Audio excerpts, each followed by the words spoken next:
J'ai 5 minutes pour vous dire que Watch Dogs, sans être exceptionnel, est très loin d'être mauvais. Donc je vous rappelle le principe des 5 minutes pour vous dire, je vous montre un passage entier de gameplay non monté pour éviter de vous spoiler en vous partageant mon avis sur le jeu.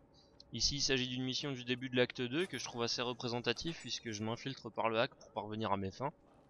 Et c'est un des gros points forts de Watch Dogs, on peut terminer des missions, pas celle-ci par contre, sans même avoir à se déplacer précisément sur les lieux.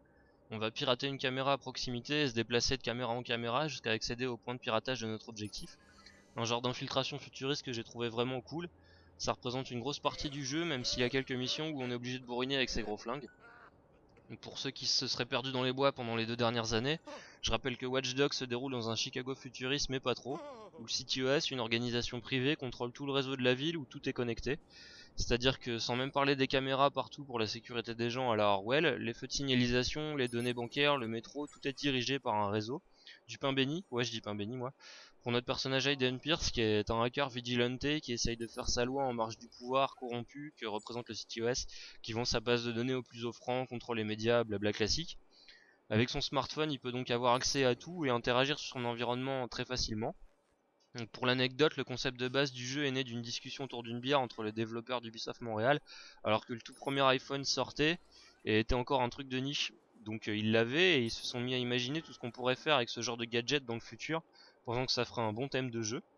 Et c'est plutôt intéressant parce que dans notre vrai monde à nous, on s'imagine tout à fait un jour pouvoir interagir pleinement sur notre environnement étant donné que tout tend à s'ouvrir à la connexion. Donc pour le contrôle de la vie privée et de la peur du piratage total, on est même aussi en plein dedans avec Anonymous et compagnie.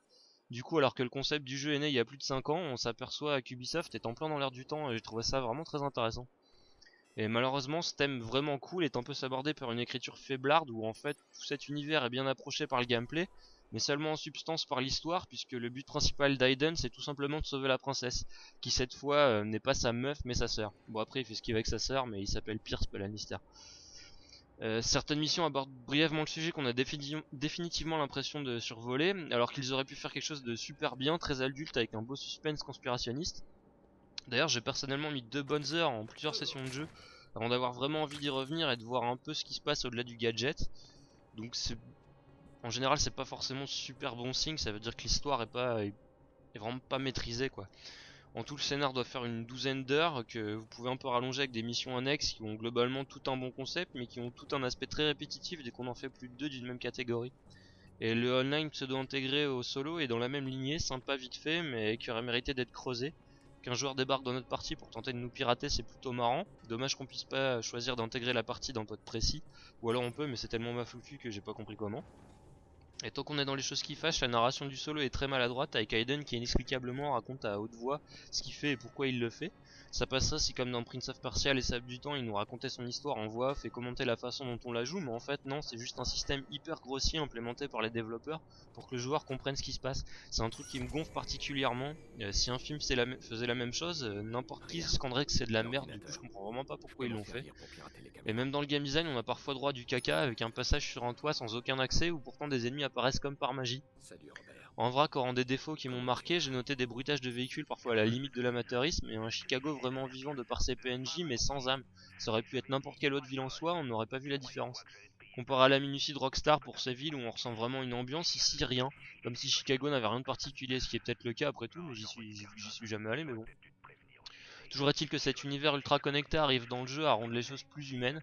Par exemple, le fait d'avoir accès à de brèves infos sur tous les PNJ, ça les rend plus réels. Perso, je faisais tout pour éviter de les écraser en bagnole alors que c'est la première chose que je fais dans un GTA. Donc ça c'est vraiment cool.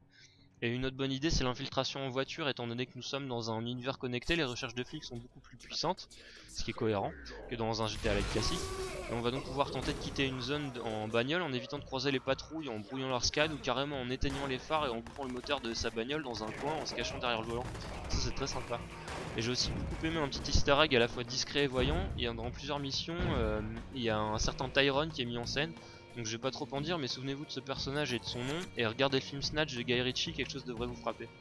A mon sens, Watch Dogs est à faire au moins une fois dans sa vie, peut-être plus d'occasions que neuf. C'est pas le porte-étendard de la nouvelle génération comme on l'attendait, pour info ce que vous voyez c'est de la PS4, mais ça doit pas pour autant en faire un défaut rebutant. Il y a un énorme potentiel dans cette nouvelle franchise, Ubisoft tient un concept en or dans ses mains, et la fin du jeu laisse d'ailleurs à penser qu'ils vont l'ouvrir potentiellement sur n'importe quelle ville du monde pour les prochains épisodes. Bref, ça fait 5 minutes, et si ça fait 5 minutes, au revoir.